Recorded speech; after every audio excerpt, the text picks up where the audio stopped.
498A जो मैंने video में बताया था कि उसमें अगर एफआईआर हो जाती है तब आपको क्या करना है। देखिए, अभी स्टेज पहली थी जब CAW सेल में कंप्लेंट एफआईआर की फॉर्म में कन्वर्ट हो चुकी है। 2 से 3 महीने तो CAW सेल में ही लगते हैं। CAW सेल में एफआईआर हो जाने के बाद की स्टेज की मैं बात करता हूँ। इसमें देखिए स्टेट टू स्टेट भी डिफरेंस है।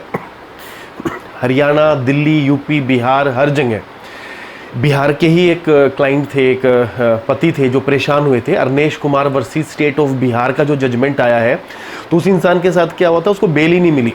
बिहार में डिस्ट्रिक्ट कोर्ट, फिर हाई कोर्ट, फिर वो सुप्रीम कोर्ट गया और वहाँ से ये जजमेंट निकल के आया कि इस केस में अरेस्टिंग नहीं होगी।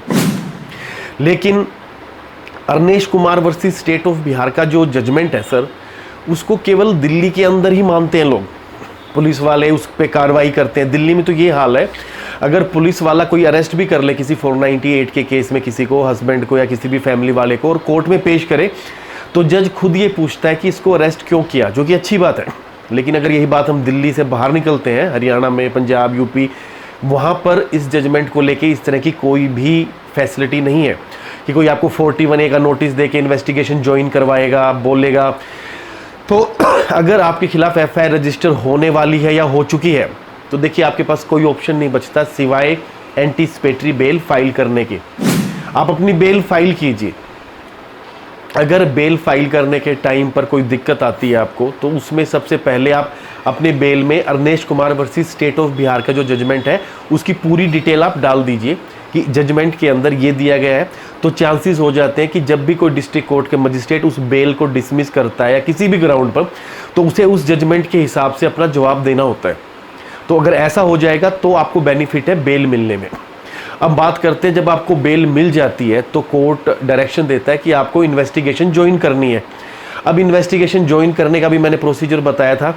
आपको SHO से मिलना है या IO से मिलना है या उसको व्हाट्सएप पे मैसेज करना है कि जी हम इन्वेस्टिगेशन ज्वाइन करना चाहते हैं। क्योंकि कई बार क्या होता है, पुलिस वाले बोलते हैं वो कैंसिलेशन ऑफ बेल लगा देते हैं कि जी जिस एक्यूज को कोर्ट ने बेल दी थी उसको हम अरेस्ट कर रहे हैं क्योंकि उसको हमने बुलाया 2-3 बार और वो आ नहीं रहा है।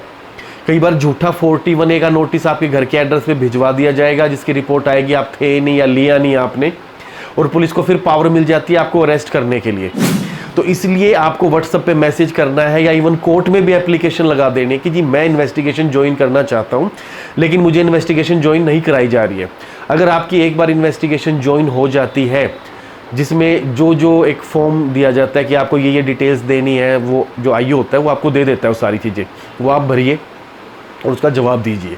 देखिए बात केवल 498 की इसलिए है कि क्रिमिनल केसेस तो और भी चल रहे हैं बाहर, कोई मर्डर, रेप, धोखाधड़ी, छीना झपटी, लेकिन ये जो 498 का केस है कहीं ना कहीं ये गलत केसेस की फॉर्म में भी आ रहा है। ऐसा नहीं कि सारे केस गलत ही हैं, कुछ सच्चे भी होते हैं। कहीं के केसों में ऐसे जहाँ पर वाइफ को बहुत ज़्यादा परेशान किया जाता है। लेकिन अभी हम बात कर रहे हैं 498 के केस में हमको कैसे रिलीफ मिलेगा या क्या आपको सावधानी रखनी है, क्योंकि इसका मिसयूज़ बहुत ज़्यादा हो रहा है। यूज़ तो होगा ही होगा लेकिन मिसयूज़ भी बहुत ज़्यादा हो रहा है। अब जब मिसयूज़ होता है तब उस सूरत में एक आम इंसान कैसे बचे।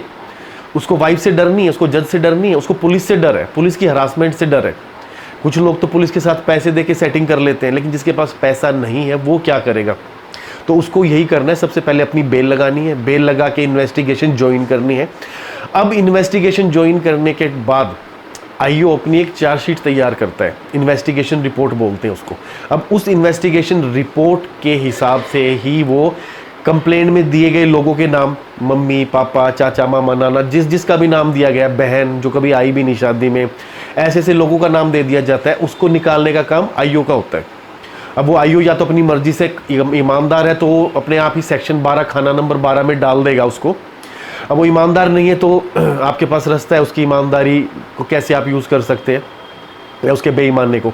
कई बार हो सकता है दूसरी पार्टी उसकी ईमानदारी का यूज़ कर ले, तो आपको उस चीज़ से घबराना नहीं है। मान लीजिए जब IO अपनी चार्जशीट कोर्ट में फाइल करता है तो उन सब लोगों का नाम वो नहीं निकालता है, तब आप प्रोटेस्ट पिटीशन फाइल भी कर सकते हैं। अगर नहीं करते हैं तो जब चार्ज पे आर्ग्यूमेंट्स होती है, चार्ज फ्रेमिंग के टाइम पर, तब आप अपने वकील के थ्रू उस पर आर्ग्यूमेंट करवा के उन लोगों का नाम डिस्चार्ज करवा सकते हैं, उन चार्जेस को हटवा सकते हैं उन लोगों के ऊपर।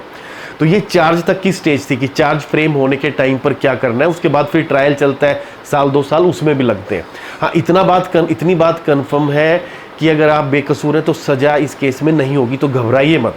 कि अगर 498 का मुकदमा हो गया है तो जी अब तो सजा ही होगी, ऐसे नहीं। 7 साल का वैसे प्रोविज़न है सजा का, लेकिन टेक्निकली डेफिनेशन क्या है, क्रुएल्टी बाय हस्बैंड और रिलेटिव ऑफ हस्बैंड।